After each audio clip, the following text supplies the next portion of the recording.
Эти ценные кадры, снятые неизвестными операторами, стали настоящей находкой центра. Благодаря кропотливому труду коллектива мы сегодня можем увидеть виды городов и селений Якутии, силуэты старинных зданий и жилищ, портреты людей различных поколений и профессий. Намские краеведы в одном из архивов Москвы обнаружили на кадрах Максима Кировича Амосова. Он сопровождал траурную процессию Владимира Ленина из горок в Москву. И вдруг оказалось, что вот при такой огромной, гигантской массе народа камера выхватывает из толпы Максима Кировича Амосова. Или, допустим, один из сотрудников Института мирзлатоведения принес нам вообще испорченную, лежавшую где-то во льду кинопленку, уже там, по-моему, порубанный уже топором даже, да, в нем пытались изо льда вытащить. Но на остатках этих сохранились уникальные материалы.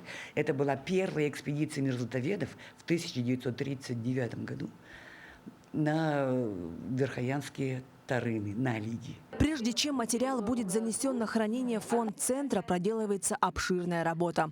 В первую очередь проводится техническая оценка состояния видеоматериала, выявляются наличие дефектов, реставрация. Затем документы проходят этап оцифровки и переносятся на DVD-диск. Уже на этих носителях опытные эксперты просматривают видеоматериал и оценивают степень его исторической ценности. Некоторым материалам присваивается статус уникального или особо ценного документа. Эксперты просматривают оригинал, и потом создаем две копии. Это рабочие и страховые. И страховые копии – это для работы наших клиентов.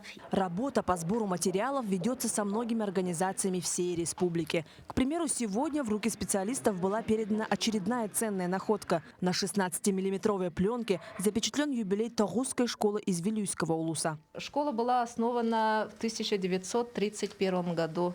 И вот очень такие живые, интересные кадры. А дальше, вот видите, да, пленка сама объемная. Тут 400 метража.